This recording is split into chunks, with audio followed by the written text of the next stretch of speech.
morning. I am Ravindra Kumar Behra. Welcome to my physics class. So last class हमने क्या discussion किया था? Last class हमने वही सेंटर ऑफ मास, एक्सीलरेशन का सेंटर ऑफ मास, वेलोसिटी का centre of मास, इस तरह कुछ डिस्कशन किए थे। आज देखेंगे ये सेंटर ऑफ मास भी मूव करेगा, सेंटर ऑफ मास भी क्या करेगा? मूव करेगा। हाँ, एक दो क्वेश्चंस देख लेते हैं। हाँ कि नहीं? क्या होता है जब मैं शायद पहले डिस्कशन किया था, यहाँ पे कोई 10 kg बॉडी है और यहाँ पे कोई 30 kg बॉडी है। हाँ कि नहीं? अब 10 kg बॉडी 30 kg बॉडी में अब क्या था, वो क्वेश्चन ये इस तरह का था कि अगर वर्टिकली 10 kg या 30 kg bodies are vertically placed और प्लेस करोगे vertically line, the first block is raised to a height of 7 metre. ये वाला को हमने 7 सेंटीमीटर ऊपर किया, 7 सेंटीमीटर ऊपर किया। By what distance the second mass be move. Second mass अगर मूव करेगा, so to raise the centre of mass 1 centimetre. Centre of mass का मूवमेंट होगा 1 सेंटीमीटर। 10 kg बॉडी का ऊपर की तरफ मूवमेंट है 7 सेंटीमीटर। तो 30 kg बॉडी कितना मूव करेगा? 30 kg बॉडी कितना मूव करेगा? सिंपल सा सवाल है, देख लो। यहाँ पे मैं तुमको बोल चुका हूं कि हमारा इस तरह का क्वेश्चन कैसे करेंगे ना, DRCOM equal to M1 DR1 plus M2 DR2 divided by M1 plus M2। DR centre of mass कितना है? 1 सेंटीमीटर ऊपर की तरफ जा रहा है, 1 लिख लिया। M1 का वैल्यू 10 है, ये ऊपर की तरफ जा रहा है, 7 लिख लिया। M2 का वैल्यू 30 है, DR2 मुझे निकालना है। M1 प्लस M2 10 प्लस 30, यहां से तुम DR2 निकाल सकते हो। और मैं सॉल्व नहीं करूंगा, मैं नेक्स्ट पार्ट को चले जाऊंगा। समझ में आ गया ये वाला चीज ना? इसमें किसी का डाउट है? हो गया तो नेक्स्ट को चलते हैं, नेक्स्ट को चलते हैं, नेक्स्ट को चलते हैं। देखो नेक्स्ट में क्या आता है, नेक्स्ट में क्या आता है, नेक्स्ट में हमको जो लास्ट क्लास पढ़े थे ए सेंटर ऑफ मास। अच्छा, नेक्स्ट क्लास हमने लास्ट क्लास हमने क्या पढ़ा था? ए सेंटर ऑफ मास में हमने देखा था, ए सेंटर ऑफ मास का फॉर्मूला हमने देखा था M1 into A1 plus M2 into A2 Mn into An divided by M1 plus M2 plus up to कहां तक जाएगा? Mn। ये मेरा था ए सेंटर ऑफ मास, ये मेरा कहां था? M सेंटर ऑफ मास। अब इसको लेके मैं यहाँ पे मल्टीप्लाई कर लेता हूँ, इसको लेके मैं यहाँ पे मल्टीप्लाई कर लेता हूँ। M1 plus M2 plus up to Mn into A centre of mass equal to M1 into A1 plus M2 into A2 plus Mn into A। ये वाला था, अरे हाँ या ना? तो ये जो था देखो अच्छी तरह से, इस तरह अच्छी तरह से देखो, ये हर मास को ऐड करने में मुझे क्या मिलेगा? Total mass of the system, total mass of the system. M into क्या बन गया? A centre of mass, A centre of mass. तो ये वाला क्या बन जाएगा? M1 into A1 plus M2 into A2 up to क्या बन जाएगा? Mn into An। हाँ कि नहीं? ये वाला क्या है? Total mass into centre of mass, total mass into centre of mass. किसका फॉर्मूला होगा? नेट फोर्स, नेट फोर्स का फॉर्मूला होगा। हाँ कि नहीं? F नेट इक्वल टू ये जो M1 A1 है, ये क्या बन जाएगा मेरा? F1। ये क्या बन जाएगा मेरा? F2। ये क्या बन जाएगा मेरा? Fn। ये है टोटल सिस्टम के ऊपर नेट फोर्स। ये है मेरा क्या है ना, इंडिविजुअल पार्टिकल्स का फोर्स। आया समझ में? तो F नेट ये तो तुमको पहले से ही पता था, ये तो तुमको पहले से ही पता था ना। F net equal to F1 plus F2 plus up to Fn। हाँ कि नहीं? अरे हाँ या ना? ये वाला समझ में आ रहा है ना? यहाँ पे किसी का डाउट है? यहाँ पे किसी का डाउट है क्या? यहाँ पर किसी का भी डाउट नहीं होगा, यहाँ पे किसी का भी डाउट नहीं होगा। आया समझ में? अब देखिए, अगर एक सिस्टम के ऊपर, सिस्टम दो पार्टिकल्स का सिस्टम मान ले, यहाँ पे एक है, यहाँ पे एक है, इसके ऊपर कोई एक्सटर्नल फोर्स नहीं एक्ट कर रहे, जो भी फोर्स आ रहे हैं इंटरनल फोर्स आ रहे हैं, जो भी फोर्स आ रहा है क्या आ रहा है? इंटरनल फोर्स आ रहा है। इंटरनल फोर्स देखो कैसे समझे हम कि दो मास ले ले अर्थ में, ये इधर की तरफ अट्रैक्ट करेगा, ये इसको इधर की तरफ अट्रैक्ट करेगा। इसके ऊपर कोई एक्सटर्नल फोर्स आ रहा है क्या? कोई भी एक्सटर्नल फोर्स नहीं आ रहा है। तो एक्सटर्नल फोर्स नहीं आएगा का मतलब क्या है ना, मेरा F नेट इक्वल टू 0 है। सिर्फ इंटरनल फोर्स आएगा, वो दोनों कैंसिल आउट हो जाएंगे। तो बॉडी के ऊपर नेट फोर्स क्या है? बॉडी के ऊपर नेट फोर्स 0 है।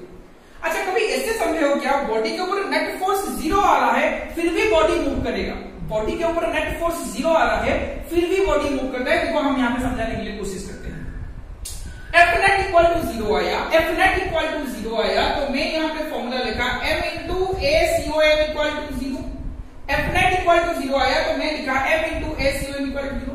बॉडी का मास कभी 0 नहीं हो सकता, बॉडी का मास कभी 0 नहीं हो सकता। क्या 0 होगा मेरा? ना सेंटर ऑफ मास का एक्सीलरेशन 0। बड़ा सा इंपॉर्टेंट कॉन्सेप्ट है, देखो सेंटर ऑफ मास का एक्सीलरेशन मेरा 0 हो गया। सेंटर ऑफ मास का एक्सीलरेशन 0 का मतलब ये नहीं है कि a1 0 है, a2 0 है, an भी 0 है। कभी भी 0 हो भी सकता है, नहीं भी हो सकता है। चाहे a1 का वैल्यू कोई 5 हो, a2 का वैल्यू कोई -5 हो। समझ में आ रहा है ना? a1 का वैल्यू 5 हो, a2 का वैल्यू कोई -10 हो। कोई आगे की तरफ जा रहा है तो कोई पीछे की तरफ जा रहा है। आ रहा है समझ में? मगर सेंटर ऑफ मास का जो एक्सीलरेशन होगा वो 0 होगा। इसका मतलब कभी भी ये तुम नहीं मानोगे कि a1 नॉट इक्वल टू 0, ये तुम मान के चलोगे। हमेशा याद रखना, a1 not equal to 0, a2 not equal to 0। It can not be said that कि a1 0 होगा ही होगा। नहीं, हो सकता है, नहीं भी हो सकता है, किसी भी वैल्यूज होगा। चाहे वो आगे की तरफ जा रहा होगा a1 तो पीछे की तरफ a2 जा रहा है। आया समझ में? क्या क्या मैंने डिराइव किया? F net इक्वल टू 0 हुआ तो a COM भी 0 होगा। अगर एक्सीलरेशन 0 हुआ, थोड़ा याद करो, एक्सीलरेशन 0 हुआ, एक्सीलरेशन क्या था? dv by dt। dv by dt किसी एक फिजिकल क्वांटिटी का डेरिवेटिव 0 होगा। इसका मतलब वो फिजिकल क्वांटिटी क्या होगा? कांस्टेंट होगा। क्या होगा? कांस्टेंट होगा। तो मैं क्या लिख सकता हूं? VCOM equal to constant. VCOM equal to constant. आया समझ में? क्या होगा? VCOM equal to constant. Centre of mass of the velocity, velocity of the centre of mass, centre of mass का वेलोसिटी क्या हो जाएगा? कांस्टेंट हो जाएगा। वो अगर पहले से 5 मीटर पर सेकंड में सेंटर ऑफ मास चल रहा था, कुछ फोर्स वहां पे एक्ट करता है इंटरनली, F net 0 हो जाएगा, तो इसका भी सेंटर ऑफ मास का जो वेलोसिटी है, सेंटर ऑफ मास का वेलोसिटी वो भी वही 5 पे ही चलेगा। चाहे इंडिविजुअल पार्टिकल मूव करते हो मगर सेंटर ऑफ मास वहीं पे ही रहेगा, सेंटर ऑफ मास वहीं पे उसी वेलोसिटी से चलेगा। आ रहा है समझ में ये वाला कॉन्सेप्ट? इसका मतलब ये नहीं है, इसका मतलब ये नहीं है कि v1 इक्वल टू कांस्टेंट होगा, v2 इक्वल टू कांस्टेंट होगा, v1 इक्वल टू कांस्टेंट होगा, v2 इक्वल टू कांस्टेंट। इसका मतलब ये नहीं है। आ रहा है समझ में? v1 वेरिएबल होगा, v2 भी वेरिएबल होगा। आ रहा है समझ में? ये v1 v2 क्या होगा ना? मेरा वेरिएबल होगा। v1 v2 मेरा क्या होगा? वेरिएबल होगा। कांस्टेंट कभी नहीं हो सकता। हो भी सकता है, नहीं भी हो सकता है। चाहे इसका 5 हो, चाहे इसका 5 हो, इसका 4 हो, हाँ कि नहीं? मगर velocity of centre of mass क्या रहेगा? कांस्टेंट। कांस्टेंट रहेगा। Sorry, velocity of centre of mass क्या आएगा? कांस्टेंट आएगा। अरे समझ में? ये इंपोर्टेंट कॉन्सेप्ट याद रख लो। अरे हाँ या ना? आ गया। F net अगर नेट फोर्स किसी भी सिस्टम पे 0 है, किसी भी सिस्टम में 0 है, नोट डाउन कर लो। सेंटर ऑफ मास अगर F net किसी की सिस्टम पे 0 है तो उसका सेंटर ऑफ मास का एक्सीलरेशन 0 आएगा। सेंटर ऑफ मास वेलोसिटी का कितना आएगा? कांस्टेंट आएगा। आया समझ में? अरे हाँ या ना? अच्छा, ये पॉइंट था, हाँ कि नहीं? ये एक अच्छा सा कंक्लूजन हमको मिला। फिर एक लिखते हैं, इसी को बेस करके हम दूसरा फॉर्मूला लिखते हैं। अच्छा, ये मैं मिटा देता हूं, ये मैं मिटा देता हूं। अच्छा, मैं नोट डाउन लिख लूंगा, नोट में लिख लूंगा ये वाला चीज को। देखो क्या मैं लिखता हूं, मैं लिखता हूं अगर F net मेरा 0 हुआ तो a COM भी मेरा 0 होगा, v COM मेरा क्या होगा? कांस्टेंट होगा। v COM मेरा क्या होगा? कांस्टेंट होगा। आया समझ में? अरे हाँ या ना? a COM मेरा 0 हुआ, जब F net 0 हुआ तो a COM 0 होगा, v COM कांस्टेंट होगा, v1 v2 v3 ऑब्जर्व वो वेरिएबल होंगे, वो कभी भी कांस्टेंट नहीं बन सकते। अच्छा, ये थोड़ा दिमाग में घुसा रखो। आगे नहीं, अब नेक्स्ट लिखते हैं। नेक्स्ट में क्या है? नेक्स्ट में दिया है if system is initially at rest, system अगर इनिशियली रेस्ट में था, सिस्टम अगर इनिशियली कहां था? रेस्ट में था। सिस्टम अगर इनिशियली रेस्ट पे होगा तो उसका जो सेंटर ऑफ मास मिला है मुझे वो क्या होगा? 0 होगा। System is initially at rest पे है, मतलब क्या होगा? सेंटर ऑफ मास वेलोसिटी किसका? सेंटर ऑफ मास का 0 होगा। सिस्टम इनिशियली रेस्ट में था एंड, और इसमें क्या दिया है, सिस्टम इनिशियली रेस्ट में था and net force acting on the system is 0, net force acting on the system is 0, F net क्या बन गया मेरा 0, आगे नहीं। तो नेट फोर्स अगर 0 हुआ, नेट फोर्स अगर 0 हुआ तो यहां से मैं कंक्लूजन लिख सकता हूं ACOM भी 0 होगा, VCOM भी कांस्टेंट होगा। देखो यहां पे क्या मुझे मिल रहा है, ये मेरा इनिशियल था, ये मेरा इनिशियल था, आगे नहीं, initial centre of mass, initial velocity of the centre of mass क्या था 0 था। मुझे फिर से क्या दिया गया था, यहाँ पे नेट फोर्स भी 0 आएगा, नेट फोर्स 0 दिया गया है, इंटरनल एक्सटर्नल कोई भी एक्सटर्नल फोर्स वहां पे एक्ट नहीं करता है। दो कंडीशन मुझे गिवन है, तो एफ नेट 0, ACM 0, VCOM क्या आएगा कांस्टेंट है। VCOM कांस्टेंट आया मतलब क्या हुआ, जो इनिशियल था सेंटर ऑफ मास का वेलोसिटी, वही वेलोसिटी यहां पे आएगा फाइनल में। तो मैं लिख सकता हूं final centre velocity of the centre of mass equal to 0। अब ये देखो इक्वल टू 0 हो गया, ये कहीं पे भी मूव नहीं करेगा, कहीं पे भी मूव नहीं करेगा। आ रहा है समझ में, अरे हाँ कि ना।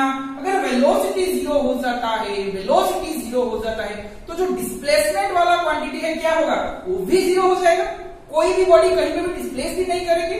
तो मैं लिख सकता हूं इसको dr centre of mass, centre of mass का जो डिस्प्लेसमेंट होगा वो भी 0 हो जाएगा। अरे हाँ यार, सेंटर ऑफ मास का जो डिस्प्लेसमेंट होगा वो 0 हो जाएगा। आया समझ में कि नहीं, फिर से बोल दूं, सिस्टम इनिशियल रेस्ट में था तो initial velocity centre of mass equal to 0, system के ऊपर कोई नेट फोर्स नहीं आ रहा है तो वो भी 0, F net 0, ACM 0, VCOM constant. VCOM का कांस्टेंट का मतलब क्या है कि मेरा इनिशियल वेलोसिटी जो था सेंटर ऑफ मास का, वही वेलोसिटी मेरा फाइनल में आएगा।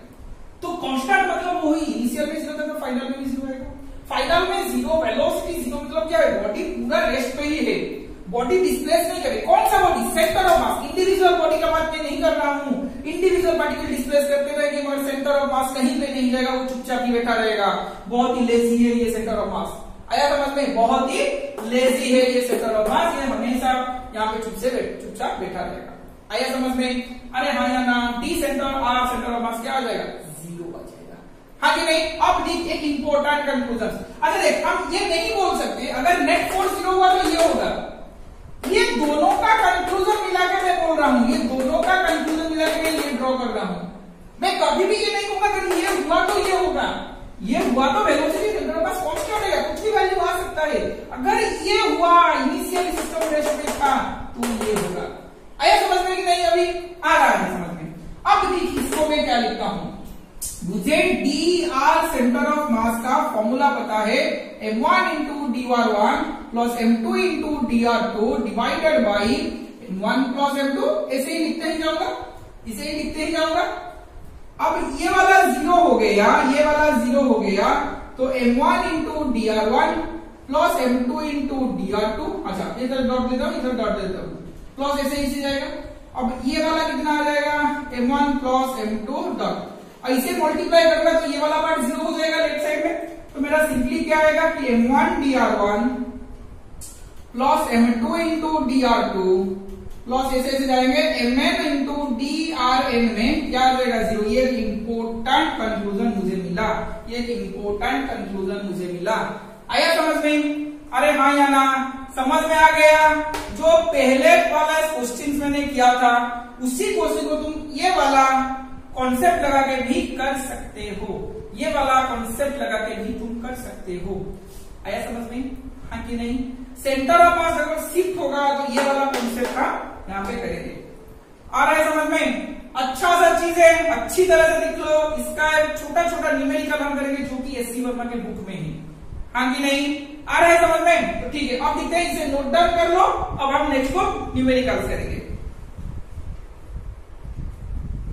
क्या है नेक्स्ट क्वेश्चन, नेक्स्ट क्वेश्चन दिया गया है, मान के चल कि यहाँ पे कोई ट्रॉली था, यहाँ पे कोई ट्रॉली था और ट्रॉली का लेंथ था 10 मीटर। अच्छा सा क्वेश्चन है, देखो मजा आएगा। यहाँ पे ट्रॉली है, ट्रॉली का लेंथ था 10 मीटर। अब यहाँ पे कौन खड़े थे, यहाँ पे ट्रॉली के एक एज पे मिस्टर एक्स खड़े थे, मिस्टर एक्स। आया समझ में, मिस्टर एक्स खड़े थे। अभी जो मिस्टर एक्स खड़े थे, इनको यहां से यहां तक जाना था, ट्रॉली था ऊपर। अब ये यहां से ट्रॉली रोड में है, हम मान लेते हैं रोड जो है वो फ्रिक्शनलेस था, मान के चल ऐसे कर लेते हैं फ्रिक्शनलेस। हम एक्चुअली असल में कोई फ्रिक्शनलेस रोड होता ही नहीं है, तो मान लेते हैं फ्रिक्शनलेस था।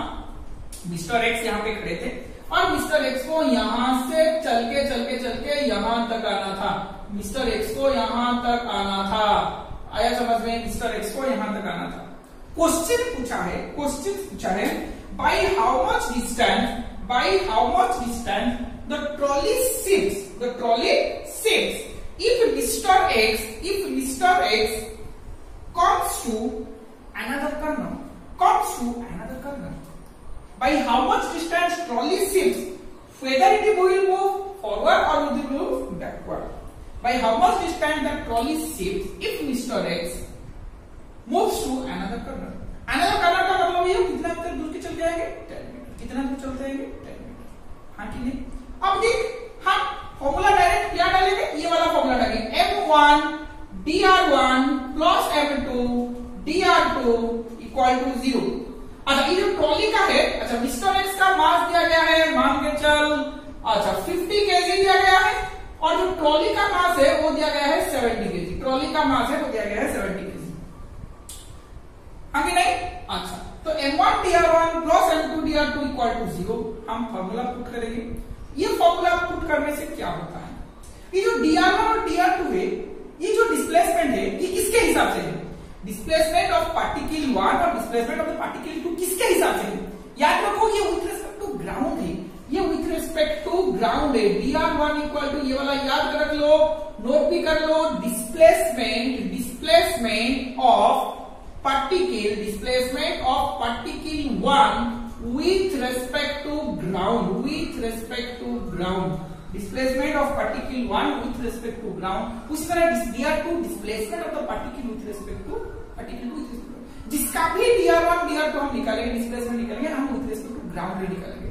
अच्छा अगर ये मिस्टर एक्स ट्रॉली में चलते ही जाएंगे, डिस्प्ले हो गया, मिस्टर एक्स ट्रॉली में चलते ही जाएंगे तो 10 मीटर चलेंगे इधर से। किसके हिसाब से चलेंगे? ट्रॉली के हिसाब से चलेंगे। हाँ कि नहीं? जो बंदा ग्राउंड में हो उनको क्या दिखेगा? मान के चल हम ये मानते हो, तुम भी कोई मान लो, मैं ये मान के चलता हूं कि ये जो ट्रॉली है ये ट्रॉली बैकवर्ड को शिफ्ट करता है x डिस्टेंस, मान के चल y डिस्टेंस शिफ्ट करता है, मान के चल y डिस्टेंस शिफ्ट किया, क्योंकि वहां पे तो x है ना, तो यहाँ पे y डिस्टेंस शिफ्ट हुआ। हाँ नहीं? इनको यहाँ पे कोई दिखा, वो इधर चलने लगे मिस्टर एक्स। हाँ कि नहीं? मिस्टर एक्स चलने से कोई लड़की दिखा इनको, यहाँ पे चलने से ये जो ट्रॉली है, ट्रॉली इधर ही शिफ्ट करने लगा, कितना डिस्टेंस शिफ्ट किया? y। तो ये जो बंदा खड़ा है ग्राउंड में जो बंदा खड़ा है, ये क्या दिखेगा? वो कितना दूर आगे चले? 10 चल रहे थे, ट्रॉली x डिस्टेंस पीछे चल रहा है, तो कितना दिखेंगे? 10 माइनस x। क्या दिखेंगे? 10 माइनस x। और कि कौन चले? ना मिस्टर एक्स। तो इनका मास कितना है ना? 50 into 10 minus x, 50 into 10 minus x. आया समझ में? अरे हाँ या ना? प्लस M2 कितना हो गया? M2 किसका ये वाला ट्रॉली का M2 कितना? 70। ट्रॉली कितना पीछे आया है? अच्छा सॉरी यहाँ पे y लिखेंगे 70। ट्रॉली कितना पीछे आया है? y। तो 70y इक्वल टू 0। आया समझ में? पीछे ही चल रहे हैं, तो 10 minus y plus 70 into y equal to 0। आया समझ में? अरे हाँ या ना? अरे ना, इसमें किसी का डाउट है क्या? हाँ या ना बोलो? अच्छा ठीक है। अब देख 50 इंटू 10 माइनस y प्लस 72, ये तुम ये भी लिख सकते हो सर, ये आगे की तरफ जा रहे हैं, तो ये पीछे y तरफ आ रहे हैं, तो हम ये कोई साइन नहीं लेते, पीछे की तरफ हम पॉजिटिव ले लेंगे। हाँ कि नहीं? कभी भी आप दिखेंगे पीछे की तरफ हम नेगेटिव लेंगे, जो तुम ऐसे करके वही एक ही चलोगे। तो अब देख क्या हो जाता है? 50 इंटू 10 500 माइनस 50y, ये इधर चला गया माइनस 70y, तो ये इधर आ गया, क्या हो गया? Minus 20y 500। y equal to कितना बन गया?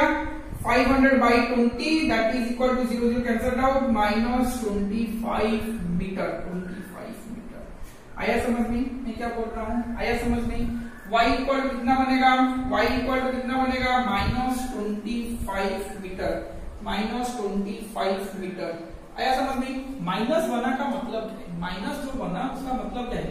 मैंने पॉजिटिव में y लिया था बैकवर्ड को, तो -25 मीटर बना मतलब y equal to 25 metre forward, 25 metre forward.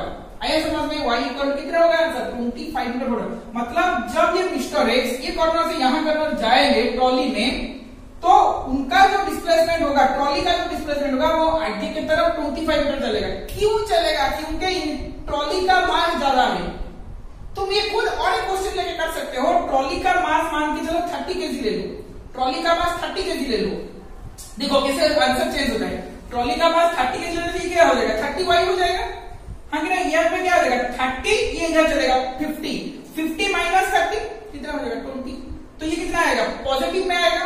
समझ में आ रहा है ना? ये कितना आएगा? पॉजिटिव में आएगा। पॉजिटिव में आया मतलब पीछे की तरफ आएगा, पीछे की तरफ आएगा 25 मीटर। तो अगर मिस्टर एक्स का मास ट्रॉली के मास से ज्यादा है तो ट्रॉली पीछे की तरफ आएगा। अगर मिस्टर एक्स का मास ट्रॉली के मास से कम है तो ट्रॉली आगे की तरफ जाएगा, ट्रॉली मिस्टर एक्स की तरफ ही जाएगा। मिस्टर एक्स जिस डायरेक्शन में जाएगा ट्रॉली उसी डायरेक्शन में जाएगा। ये वाला हो गया मेरा क्वेश्चन का आंसर। कोई दिक्कत है तो बोलो। आया समझ में? डायरेक्शन कैसे लेना है? अरे हाँ या ना?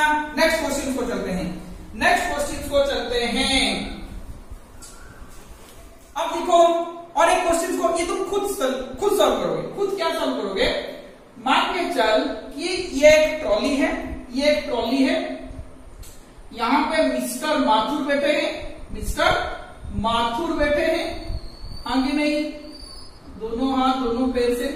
अब यहां पे क्या बैठे हैं ना? मिस्टर वर्मा जी बैठे हैं, मिस्टर वर्मा बैठे हैं।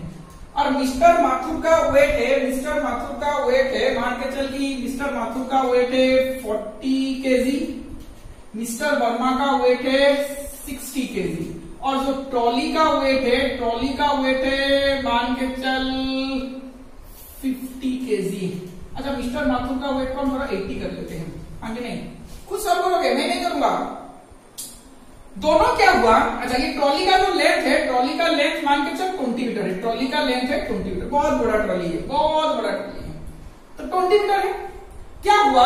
इन दोनों के बीच में एक क्वेश्चन को लेकर, फिजिक्स का कोई क्वेश्चन को लेकर डिस्कशन हो रहा था, सोल्यूशन मिल नहीं रहा था।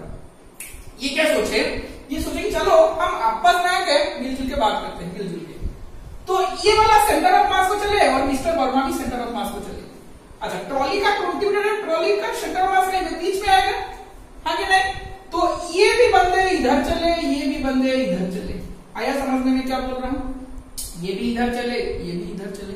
सेंटर ऑफ मास को आके उन दोनों ने डिसाइड किया कि हम फिजिक्स का कोई न्यूमेरिकल डिस्कशन करेंगे।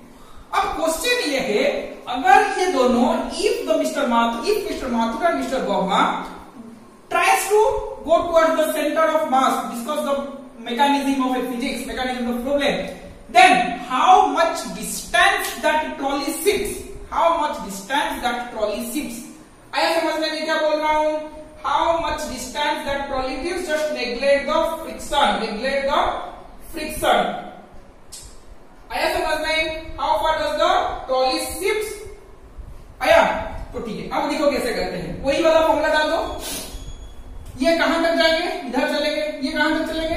इधर चलेंगे, हाँ कि नहीं? तो ये कितना चले? ये चले 10 मीटर, ये कितना चले? 10 मीटर। आया समझ में? अरे आया समझ में? ट्रॉली कितना चला? ट्रॉली मान के चल कि इधर y डिस्टेंस चला, ट्रॉली कितना चला? मान के चल कि y डिस्टेंस चला। आया समझ में? डाल दे वही। कितने बॉडी है? 3 बॉडी है। m1 into dr1 plus m2 into dr2 plus m3 into dr3 equal to 0। m1 क्या जाएगा? 40। अच्छा ये 10 चलेगा, पीछे कितना आएगा? y आएगा। पीछे कितना आएगा? y आएगा। अरे हाँ या ना? आ रहा है समझ में? पीछे कितना आएगा? y आएगा। तो 40 इंटू 10 माइनस y, m2 कितना है? 80 है। dr2 कितना है? इधर आ रहा है 10 माइनस y। आया समझ में? इधर आ रहा है मतलब क्या है, -10 माइनस y। अब ट्रॉली कितना है, ट्रॉली का आएगा 50 इंटू पीछे की तरफ कितना आ रहा है y, हाँ कि नहीं, ट्रॉली कितना है, पीछे की तरफ कितना आ रहा है y आ रहा है, समझ में, पीछे की तरफ आ रहा है मतलब ये वाला हो जाएगा क्या, -y। आया समझ में, अरे हाँ या ना, आया समझ में। तो दिख क्या होता है, सब में 0 0 0। अच्छा ठीक है, छोड़ दे, 400 ऐसे लिखो, खुद सॉल्व कर लोगे, ये वाला खुद सॉल्व कर लोगे, खुद सॉल्व कर लोगे, लिखोगे कि फॉरवर्ड आ रहा है या बैकवर्ड आ रहा है, कोई भी आएगा तुम लिख लो, वाह खुद सॉल्व कर लोगे, मैं सॉल्व नहीं करूंगा, मैं दूसरे क्वेश्चन को चलता हूँ। ऐसा में यही वाला कॉन्सेप्ट डालना है और कुछ नहीं। हाँ नेक्स्ट को चलते हैं।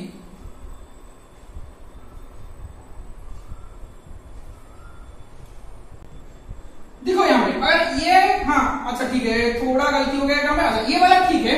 प्रीवियस क्वेश्चन में मैंने क्या किया था, प्रीवियस क्वेश्चन को देखो, प्रीवियस क्वेश्चन को चलो, प्रीवियस क्वेश्चन को देखो, यहाँ पे थे मिस्टर एक्स 50 केजी, ट्रॉली था 70 केजी में, ये पीछे कितना आया था, ये था, ये कितना लेंथ का था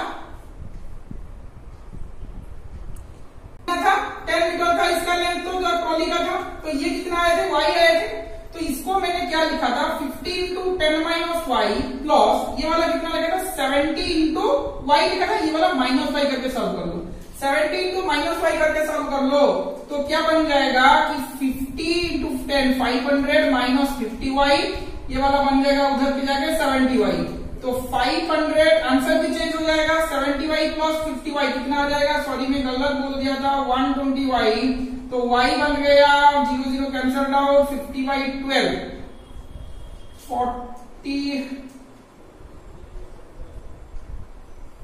4.1 में समथिंग आएगा, एक्चुअली क्या आएगा कि 50/12 आएगा, 50/12 मीटर आएगा, 50/12 मीटर ही आएगा, 50/12 आने से जो आएगा आंसर लिख लो।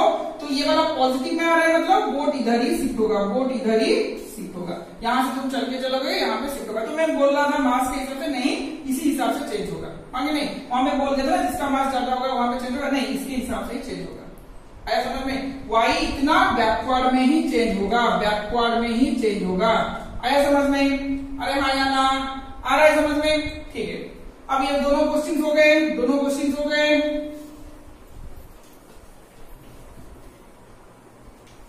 नेक्स्ट क्वेश्चन लिखो, नेक्स्ट क्वेश्चन लिखो, नेक्स्ट क्वेश्चन क्या दिया गया है, नेक्स्ट क्वेश्चन दिया गया है जो मैंने लास्ट क्लास बोला था, यहाँ पे कोई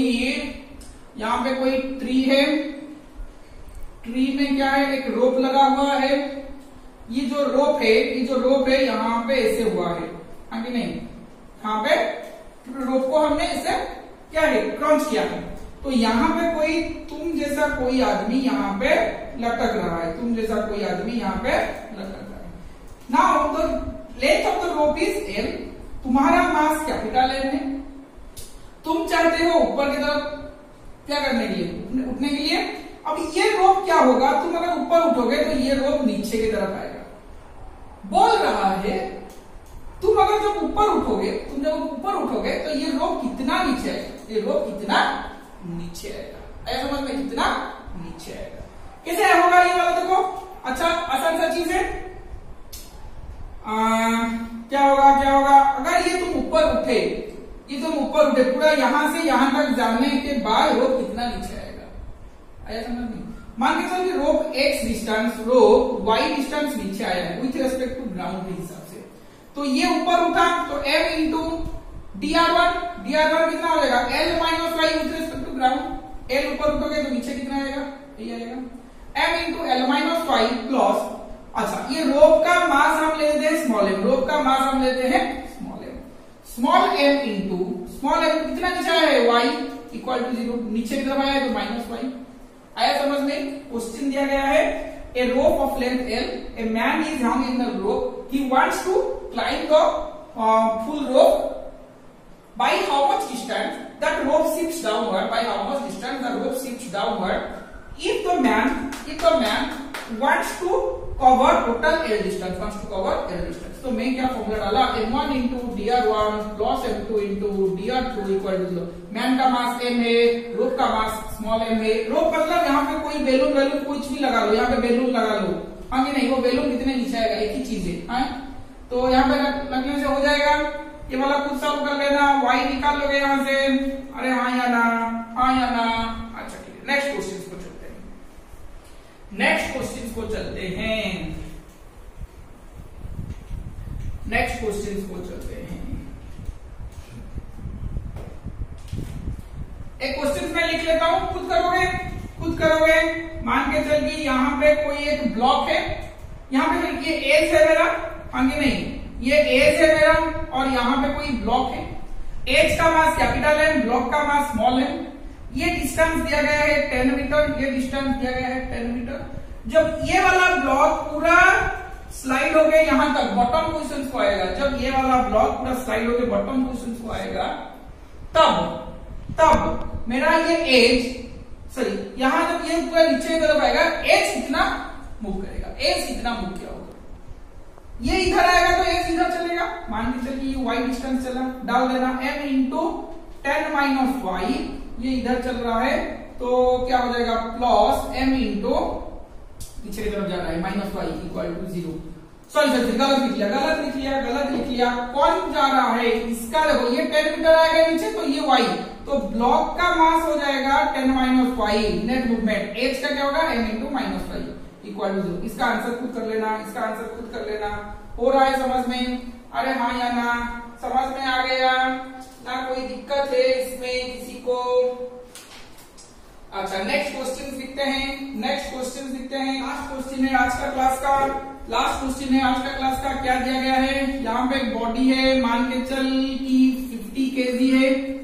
यहाँ पे एक दूसरा बॉडी है जिसका मास कैपिटल M है, जिसका मास कैपिटल M है. ये चल रहा है इधर 50 मीटर पर सेकेंड में, ये इधर आ रहा है 20 मीटर पर सेकेंड में.